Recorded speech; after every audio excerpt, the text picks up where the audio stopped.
Hey, Gamertag Radio listeners, if you live in the South Florida area, I'm going to be in Miami to celebrate the release of our new book that's coming out September 15th called Danny Loves Video Games. This is based on a true story about my life. So we're having an author series with my cousin, Mr. Luna, and of course, me. We're going to be reading the book, asking questions, tell you the story, the behind the scenes stories of how we launched and came up with this concept and everything. And it's happening in Miami, Florida, Thursday, September 15th at 6:30 p.m. And we're going to be there at the Kendale Lakes branch. And the address is 15205 Southwest 88th Street, Miami, Florida. So if you would like to be part of this event, we only have 20 tickets available left. After this is gone. It's going to be a full event. More than a little bit over 100 people. So make sure to go right now and register. So for more information, go to the description of this episode, click the link, and register. I hope to see you there. Remember, also pre-order the book, Danny Loves Video Games, now on Amazon. 1, 2, 3, 4. Ladies and gentlemen, podcasting since 2005. You're listening to Gamertag Radio with your hosts, podcaster Hall of Famer Danny Peña, the always opinionated Paris Lily, and from outside of the norm, Peter Toledo. This is Gamertag Radio.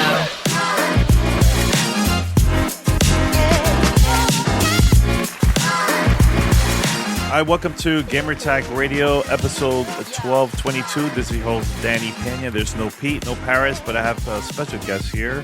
And we have my beautiful wife, Rihanna Manuel Peña. Hello. So, Rihanna? Oh, just looking forward to having a gaming conversation with my husband here in this fine evening. I know there's a couple of topics we're going to talk about. I know there was a lot of things happening and everything with Gamescom, and Saints Row just came out a couple of days ago. Mixed reviews of that, but I have some important topics that we're going to talk about in this episode. So, but first, head over to gamertagradio.com, post your comments and feedback, listen to our past episodes. You could also find us on any podcast app.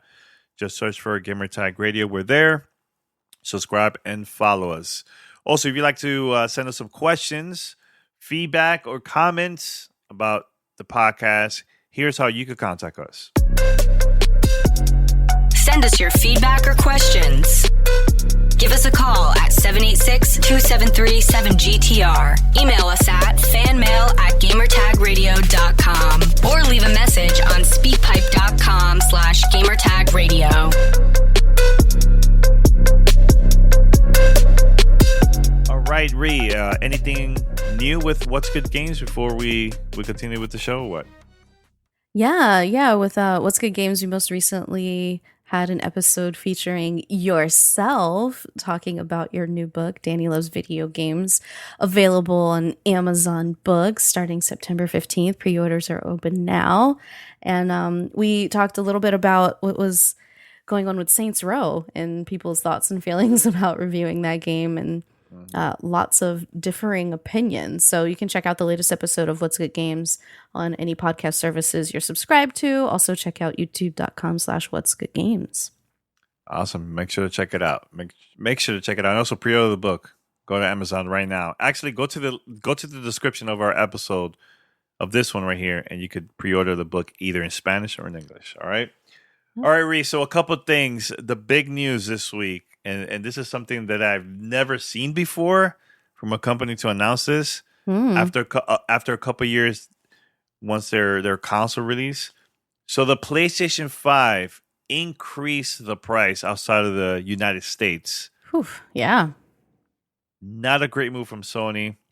They're saying it's because of, the economy and all other things too. There's different reasons why Sony is planning to increase the price in different areas outside of the U.S. Your thoughts about this? I personally think.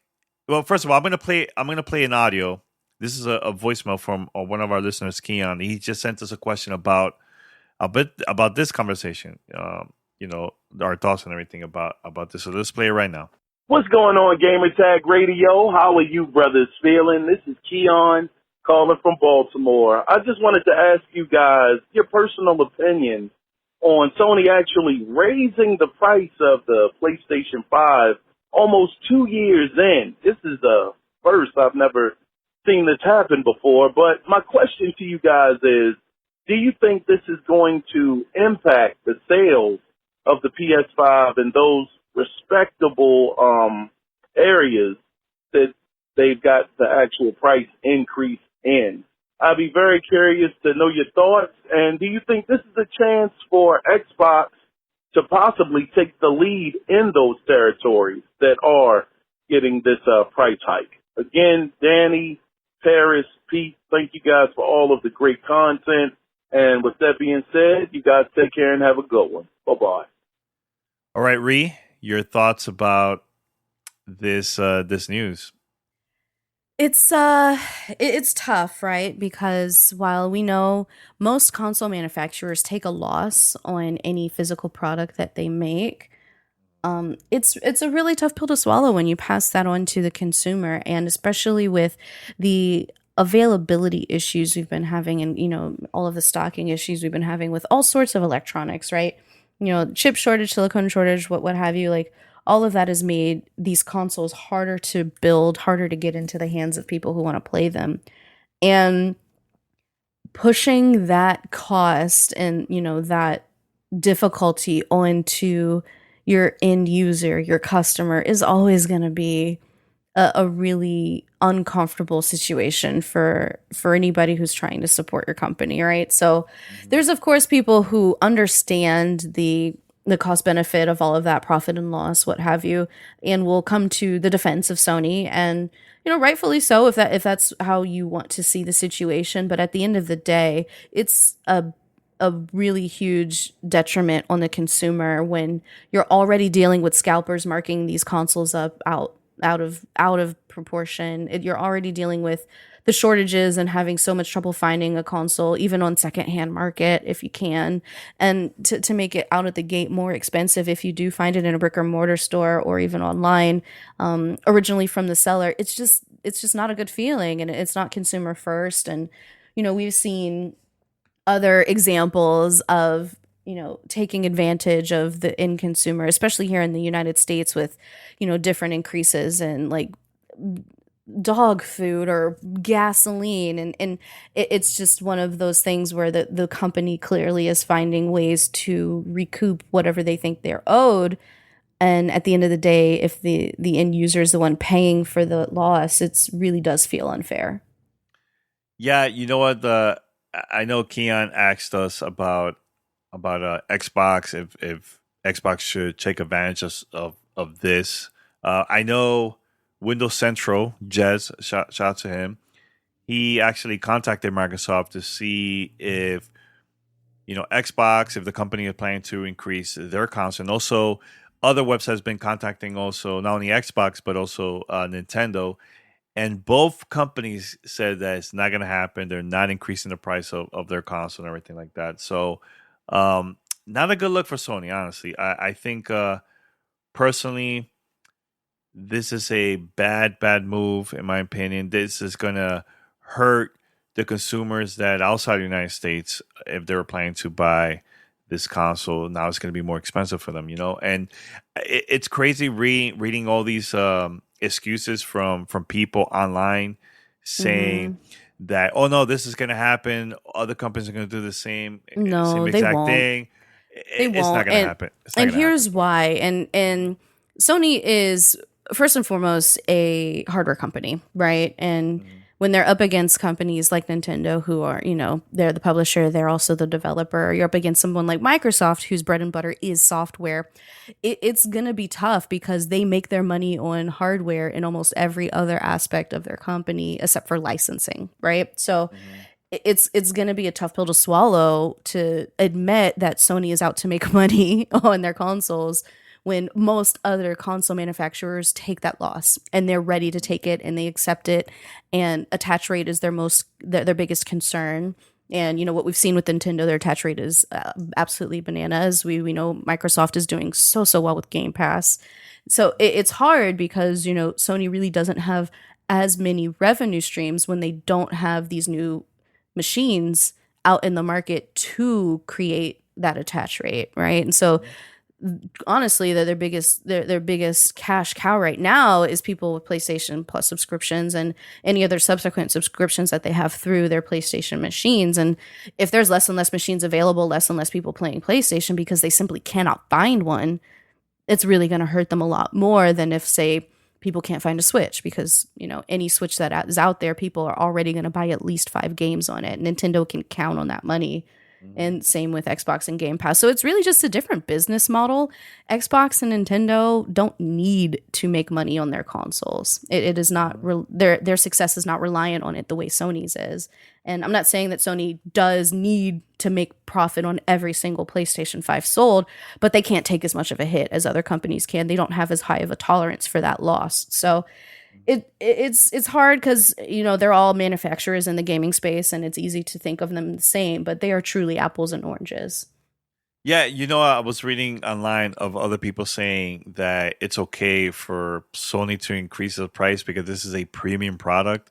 I think that's the dumbest excuse I heard this from just randoms online. Because here's the thing: if this is a premium product, why it wasn't increased in the United States? You get what I'm saying? Like, I know I've seen this with multiple people asking that question, and it just, the whole thing just doesn't make sense at all. Actually, 2 years after the release of the PS4, there was a price drop for the PS4. But 2 years after the release of the PS5, now it's increasing. You get what I'm saying, Ree? Like, I think like this would have been a perfect time or actually next year, where Sony could actually announce like a slim version, a smaller version, a cheaper version of a one console. that doesn't fall off the stand, for instance. Honestly, and you and I have had private conversations about this, and I am one to not be overly negative to any company for any product, because I know there's so many people who work so hard on every single piece of gaming tech we own. But I am underwhelmed with my PS5. I hardly play it. It is an exclusive machine only. Anytime I'm playing anything else, it's on my Steam Deck. If it's Nintendo, it's on my Switch. And if it's multi-platform, it's on my Series S. And I gotta say, I would not encourage anyone to pay a premium for the console right now. I don't think it is worth that money. And I couldn't in good conscience recommend anybody to make that decision. And I understand that there's a certain number of people out there who want to root for Sony, and I don't blame them, but there is a certain amount of cognitive dissonance when you're looking at something that is just purely anti-consumer in a business practice. Like, we've seen it from Sony multiple times in recent history. You and Paris have talked about this at length on the podcast. And at a certain point, you just have to admit they're looking for money from people who are willing to give it to them. And there's nothing wrong with that. But it is absolutely not fair to say that, you have to pay this in order to get the console because that is what it's worth, when I just plain disagree. Yeah, I don't agree at all. Don't agree. So thanks to Keon for asking that question, and I'm glad that we had the conversation about this, Reed, because I was just very curious to hear your thoughts, and I'm curious to hear everybody else's thoughts, people that are listening to the podcast. If they like this idea. If you're outside of the United States, please send me your thoughts, because there's a lot of people that still to this day can't find a PS5. And this news, I know, discouraged a lot of people too, man. And now if you think about it, before we go to the next topic, now you know why Sony is investing on releasing more games on PC. And now you know why Sony is also doing stuff for mobile. If you go and check out Backbone, the PlayStation 5 DualSense kind of design for mobile, you could connect like your iPhone in there and play some mobile games like Remote Play or like streaming services like xCloud, etc. So exactly, it's why they're licensing more TV and movies. It's why they're coming out with their own version of the Elite controller, right? Like they're trying to hedge their bets because these these PS5s aren't making it happen. It's not. It's not like back in the days. It's just the console and that's it. So yeah, it makes a lot of sense. All right. So the next topic, Green. Next topic. This one is a good one, and I know Paris been talking about this for a very, very long time. Not only on the podcast, but he will tweet about this online and everything. So this is from The Verge. Xbox Game Pass Friends and Family leak suggests that you could share this with your friends. So it's not only with your family, but also your close friends, man. So this was spotted online in Colombia, and it looks like that this will be currently Microsoft offers Xbox Game Pass or PC Game Pass for $9.99 per month. And you could also upgrade it to the Game Pass Ultimate, which is $14.99, which unlocks Game Pass for the PC and also the console, and it also have like other benefits and everything. So there is no price yet for this Game Pass Friends and Family. But your thoughts about this, Ree, of just not only you could share this to your friends, but also your family too. Like, what are your thoughts about this leak information? Yeah, I gotta say it's not a surprise, right? Like if we all know how it goes. If somebody has that Netflix password or that Paramount Plus or that Hulu, you tap your friend, you tap your cousin, you tap your old college roommate, and you get the password, right? And how would they possibly negotiate only allowing family to use your account? Like, what are you going to ask them for? Blood relative proof? Like, there's no way to even enforce that, right? It's like you have to show me a marriage certificate in order to share it with somebody that doesn't have your same last name. Like, that's ridiculous, right? So clearly they know you're going to share it with your friends, with your roommate, with whoever.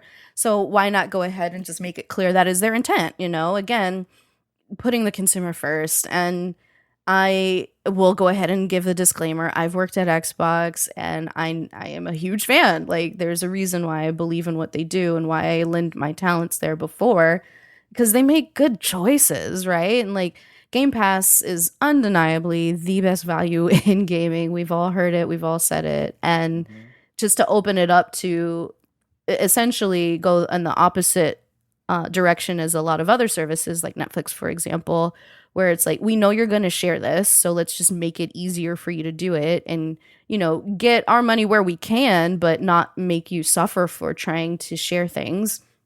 It just makes sense. It's an easy sell and it's a very logical step. And I'm glad that they're kind of putting it out there front and center. Like, yeah, go ahead, share this with people who, have similar tastes as you, who want to play on the same system as you, and, make it a little bit more accessible to people. Yeah. I'm very excited to do this because now I could get together with a couple people and like, hey, let's just get a Game Pass, for all of us. We all chip in and get this. And now there's going to be way more easier way now for your friends and also your family members could play like all these games that's available for both for PC and for console. And you guys could play online together and all this stuff. I think this is a great deal. And I'm wondering like how much it's going to cost just for this friends and family package. Do you have any idea how much this might cost if this happens or what? It's hard to say, like we've seen some theories out there, and I believe, you mentioned him at the top of the show. Jez had some reporting not too long ago about some potential price structures, but ultimately they'll do their own testing. They'll figure out what people's tolerances are. I would personally pay much more than I currently do for Game Pass, especially if I could share it with other people. So they're almost in like a name your price situation, right? Like if Xbox came out and said, okay, it's $120 a year plus an additional 10 for each user, I'm like, sure, I'm down. Like, that's a good value, right? That's the cost of 2 games plus $10 for every other head that's gonna jump onto my account. That's very reasonable. They could do it twice as much, and a lot of people would be down for that. So, the sky's the limit, really. Like, I don't know. Do you have any predictions of how much it'll be? No, I know it's probably going to be like around the 20s, like $20, something like that. I don't know exactly how much. You mean maybe per month? Yeah, per month, because I know the just to have Game Pass Ultimate is $14.99. Just that, and the Ultimate is just, like I said earlier, PC and console plus other benefits like EA the All Access and everything like that. So I think like around maybe like what $24.99, something like that. You get five people you share that. I think that would be a great deal if it's something like that. Personally. So you're saying $25 a month and you share with 5 people? Yeah. Well, that is $300 a year. Yeah, but remember, it's 5 people, and you all will chip in and split it up. Oh no, everybody. no, I agree. What I'm saying is they can charge a lot. Yeah. Oh, and, yeah. And people would be like, you know what? The math is mathin'. Like that. That is a good value. Yeah. No, I agree. But is that a lot? 25 $25 a month? No, yeah. I mean, think of it. $25 a month is what, one used game, right? In the old school days when we actually went to stores and bought used games. I know a lot of people still have the ability to go to a store and do such. And yeah, that's a good value to have access to this library, right? Day and date, first party games released. You get all the DLCs, most of the expansion packs. Like it's a no brainer, right? If you have an Xbox, it doesn't make sense to not have Game Pass. So they honestly, Danny, they could say whatever they want. They could say it's $50 a month and people would still probably do it if you can share it. Yeah. All right. So very quick, because I'm going to talk about this because the game comes out actually August 30th. Shout out to Konami for sending me this code. So it's official. Ninja Turtles Cowabunga collection. This is like something that I've been waiting for a long time because I'm a huge fan of Ninja Turtles. Actually, I played the last one. You got to see me play the last Ninja Turtle game. I played it, yeah. And it's really awesome, right? It's a lot of fun. It's a good beat 'em up. Yeah. But this one is the collection of all the old games from back then, like Turtles in Time. Actually, I'm going to look for the list right now because I want to read the whole list that's in here. All right, so it's Ninja Turtles Arcade, Turtles in Time Arcade, the original Ninja Turtles for the Nintendo, Ninja Turtles 2, the arcade game. This is a NES version. Ninja Turtles, the Manhattan Project. This was an NES. Tournament Fighters, also NES game. Turtles in Time, Super Nintendo version, which is one of my favorites. Tournament Fighters is like a fighting game of the Turtles.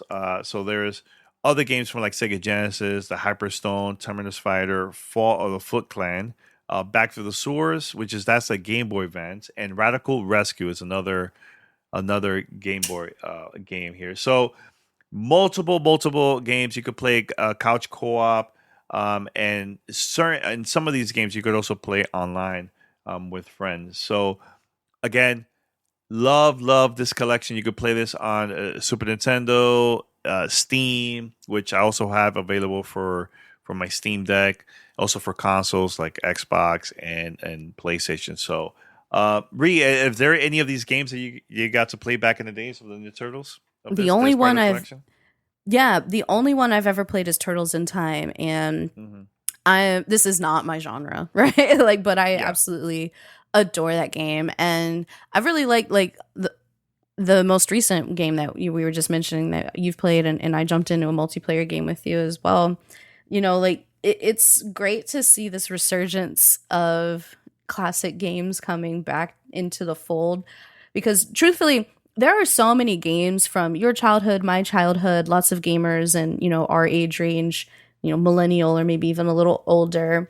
And people who come into gaming now who are maybe like in their 20s never had that experience, right? Like they don't have that same nostalgia that we do, but it's great to see that the games hold up. Like the gameplay holds up, the mechanics hold up, the writing holds up, and that people can still find so much joy and excitement in, what we know was great, but that, it still withstands the test of time. And so I'm just glad that there's so many nostalgic games getting some additional love and getting a chance to have a comeback. And, I want to see more of it. I'm really, really jazzed about this. So it's going to be fun to watch people fall in love with these games that, we already know are absolute bangers. Yeah, well, the only one that I refuse to play because I got to play this back in the early 90s, late 80s. It's the Ninja Turtles, the original NES game from the Ninja Turtles. It's only single player game. It was one of the hardest games I ever played in my life. Like it was so hard, and the ending was terrible. So I no cheat code, nothing. I managed to figure out how to get to the end. I can't remember to this day how I did it, but I completed the whole game. And the ending was just the Ninja Turtles getting ready to eat pizza. Master Splinter was there, and then it says game over. And I'm like, that was a total waste of time. I spent months trying to finish that game. So that's the only one. That's the only one I'm not going to play from the whole collection. So just on principle alone. yeah. But everything else, it's great. Like I just love, especially Turtles in Time. For the NES. I know this is our arcade version. The differences between the two, there's more graphically it looks different, and the arcade there's more voice acting. So you will hear like April O'Neil saying some stuff. You won't hear that the Super Nintendo version. You might hear like maybe the introduction of that level, like something like that. So but it's fun. No matter what, it's a lot of fun, and yeah, I highly recommend it to get this. This is only $39.99. So I've been great value. Yeah, great value with this whole collection. And these is games from like 1989 all the way to like 1993. Some of these games was multiple versions of the same from like the Super Nintendo and Sega Genesis, but there's also stuff that is only available on, let's say, the Sega Genesis that's not available for Super Nintendo, but you could play it here for the first time. And also the Game Boy versions is pretty cool too. The only difference is it's not color; it's just old school. Was it like the green color or something like that from back then? But besides that, highly recommended. The fighting game is not my thing at all because I'm not one of those like Street Fighter and Soul Calibur and all that stuff. Like I'm not really a huge fan of fighting games. It's one of those like I play it, finish it, keep it moving, But just a single player, multiplayer game of like the beat 'em up games of Ninja Turtles, highly recommend it. It is so much fun to play, man. So, is there any of these games that you never played before? Probably from a couple of them that I mentioned that you're planning to maybe play if you ever get an opportunity. I don't know. I'll let you tell me which ones I need to play because, like I said, Turtles in Time is the only one I've played. Yeah. So let me know what the big hits are. I think you should try out the is it the Hyperstone or Radical Rescue? Those are like Game Boy games. Let me see. I think Turtles in Time. I know the Sega Genesis. There's a beat 'em up version too of there, which I haven't really played that much. But yeah, the Hyperstone, is that the fighting game? Let me double check because I think that's a fighting one. Let me see. Yeah, that's definitely not for me. I am absolute crap at fighting games. Yeah, so I think this is a side-scrolling beat 'em up, the Hyperstone game of Ninja Turtles. Yeah, so that one's a Sega Genesis one. So check it out, play it. I think I highly recommend it for you to play that one. So sure. But this was developed by Digital Eclipse. For those that don't know, they've done a lot of retro collections in the past. They've done like the Street Fighter 30th anniversary collection. I know there was other ones too that they released in the past. I just can't remember top of the head. But they're really cool company. They've done a lot of cool stuff, man. So I know they've done. Let me see if I see other ones. Street Fighter collection. They've done like a Disney Afternoon collection. I don't remember that one. The Mega Man Legacy collection. Huge. That game is really good. And they're also working on the Atari 50th anniversary celebration that comes out sometime in October. So that's something. They've been busy. Yeah, they've been really busy for the past couple of years now. So that's great. For sure. Anything else, Ree? Anything else? Yeah. If I may, I want to talk a little bit about a couple of indie games that I've previewed recently. So Andrea Renee from What's Good Games and I had the pleasure of joining Steven Spawn in the Indie Arena booth at Gamescom virtually again this year. And we were able to play through a couple of the games that were featured there. Two of them I won't talk in depth about, but one I want to give a little bit more info on. And then another game that I saw recently here in LA at a preview event. So the first one I want to talk actually won the inaugural Indie Arena Booth Award this year for diversity. And that game is called Desta, The Memories Between. So this game is listed as a tactical sports narrative strategy single player game. And there's a lot of different game types, right? A lot of different genres. But if you can imagine any time in your life when you've pictured having a conversation with somebody and like ran through the scenario in your head and imagine what you say and imagine what they would say back, and like maybe it doesn't go the way you want, so you replay it and run it again. Like that was just such a identifiable experience that I know I've had in my life, you know, and that's one of the major mechanics in this game. And it's a game that is representing the story of a non-binary person of color as the lead role, who you're playing as, named Desta, and they have recently lost their father, and they're playing through all of the dreams that they have about going back home and reopening some of the dialogues with people in their lives that they've actually moved on from, and seeing how it's going to go. But it has like sort of like a top-down third-person view where it almost looks like Into the Breach, where you're doing some tactical strategy stuff. There's sports mechanics involved because you're actually playing ball during all of this, like tossing a ball back and forth. And there's just so many different ideas that come together in such a beautiful way. So I just wanted to give a shout out to that game because I'm waxing quite poetic about it. It's clear why it won the award for the Diversity Showcase this year, but I just wanted to get that on people's radars. It's called Desta, The Memories Between, and that is from the studio that made Monument Valley, Us Two Games. And then there's two others that, as I said, I'll go through pretty quickly. One's called Gibbon Beyond Trees, which comes from a studio called Broken Rules. They're out of Vienna, Austria. And it's actually a super zen game. Like, think of maybe like Trials HD, where you're just like side-scrolling, doing challenges. Only now you're a gibbon, which is a type of marsupial that's swinging from tree to tree. And it's just teaching you about their environment and their, you know, their life, hanging out in the forest, like all chill vibes.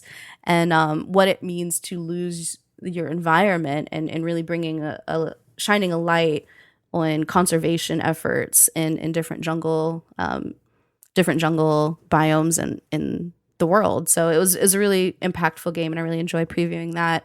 And then finally, The Wreck, which is really funny, and it sounds weird because it's about a woman who is at a pivotal point where she's losing somebody and she has to make some really tough decisions.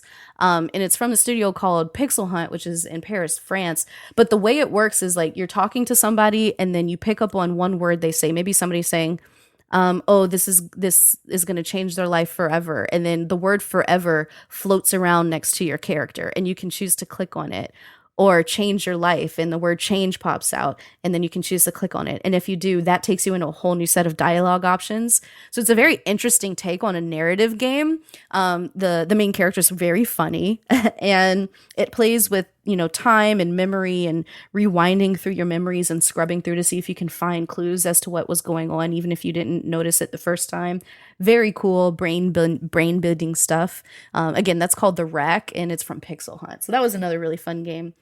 And then finally, this is not a game that I saw at the Indie Arena booth, but it's one that is, I believe, out now from Team OFK, an indie game that is actually from a pop band. So this is a band that actually makes music, plays in Olay, and it's the story of how four friends came together to release their debut EP, and they say without throwing their phones at the wall in frustration. So it's called an interactive making of the band series about dreaming, dating, and paying rent in Los Angeles. And it is so charming. And it's one of those games that you can play and kind of like, you know, be, you know, doing paperwork or folding laundry or, you know, just kind of chilling in the background. But it's very much a game that you watch and play. And it's very cool because these are real people. Like OFK is a real band. And I met a lot of them recently at this event. And it's fun because alongside the game, which is, you know, interactive storytelling narrative, they're actually performing songs that are on their EP. So there's 5 episodes of this game. Each one is maybe like between 20 and 40 minutes. And each episode has an EP that goes along with it that you actually perform inside the game. And it's just really cool, very different, really unique take on, a narrative genre. And, you can tell these people put a lot of themselves into the game, which is always so refreshing. So I just wanted to put that on people's radars. Again, it's called We Are OFK. And that is available on Switch, PlayStation 4, Windows PC, PlayStation 5. Like it's available on a lot of spots. So I would definitely check that one out. Yeah, We Are OFK. So there's just lots of really great indie games out there. I know AAAs get a lot of attention and a lot of love, but I would challenge everybody to try to play one indie game a year, just a game that nobody else is talking about, just to see what's out there, because there's just so many ways to tell stories and to share your viewpoint and share empathy. And games are really beautiful, and they're not only about blockbusters. Sometimes they're about those smaller experiences from those smaller teams that really connect with you. I just searched for We Are OFK on Steam right now, so I probably will get it. Yeah, support. Yeah, definitely. It's the art style is very, very cool. The art style. Yeah, it's got a lot of style to it, and it's very real. Like I think one of the little things that I saw is saying like you can send thirst texts to people. You're spamming emojis within the game. There's a boba shop. Like it's very current, right? Like it's not so fantasy. It's a very relatable story. If you've ever been in the music industry or ever spent any time in LA, which we live here now, so it's very fun to see stuff coming out of our own backyard. Yeah, make sure to check it out. The game came out actually a couple of days ago, August 18th of this year. So yeah, recently came out. So yeah, also on Spotify, their EP OFK. Oh, the EP is there from that game. Mm-hmm, you could also buy that EP, which is including as a deluxe edition bundle. As part of this game, and there's only like $24.47 with all these extra stuff, so it's not bad. Yeah. If you just want the game, $20 on PlayStation. 20, if you want to just $20 play the game. Yeah, is that also available on other consoles or just PlayStation? Do you know? Yeah, it's also on Nintendo. Switch, sorry, you said, Switch. Right? Yeah, and on PC. So PC, Linux, Macintosh systems. Awesome. No, thanks for your thoughts about all these couple of these games that just you just checked out. So very cool. Yeah, and if there's anybody listening who has another indie game they want to recommend, something that may not be on everyone's radar, just go ahead and leave it in the comments. It's good to hear about these things, Definitely. All right, Reed, we're gonna wrap it up here. Everyone, thank you so much for listening to this episode. Hopefully, once we come back after Labor Day, because Labor Day weekend, we're taking that week off. There's no episode. But after that, we're definitely going to come back here in GTR. I'm actually going to be traveling later this next month, September.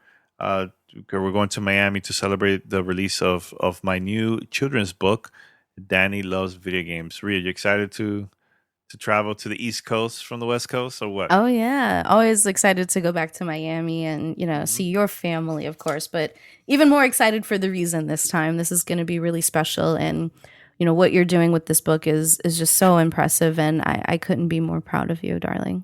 Oh, well, thank you, and also shout out to my cousin and his wife, Mr. Luna and Annie, for helping me make this dream come true, man. Because it's something I've been really been wanting to do this for a very long time, and we did it together, man. So can't wait. So September 15th, make sure to go right now. Pre-order your copy. Doesn't matter if it's English or Spanish. We also have Kindle version. On September 15th, we're also going to have a paperback version if you can't, if you don't want to buy the hardcover or ebook. So there you have it, folks. Right now, pre-order it, Amazon. All right, Ree, you want to promote your socials? Anything you would like to promote? Yeah. Tell me what indie games you're feeling right now. I'm on Twitter at Rihanna Tweets Now. That's RIANA Tweets Now. And you can catch me every week on What's Good Games. All right. That's about it. Thanks, everyone. We'll be back very, very soon. We're taking a break during Labor Day. So until next time, we're out. Take care. Bye. Peace. Thanks for listening to Gamertag Radio. Be sure to like us on Facebook and follow us on Twitter.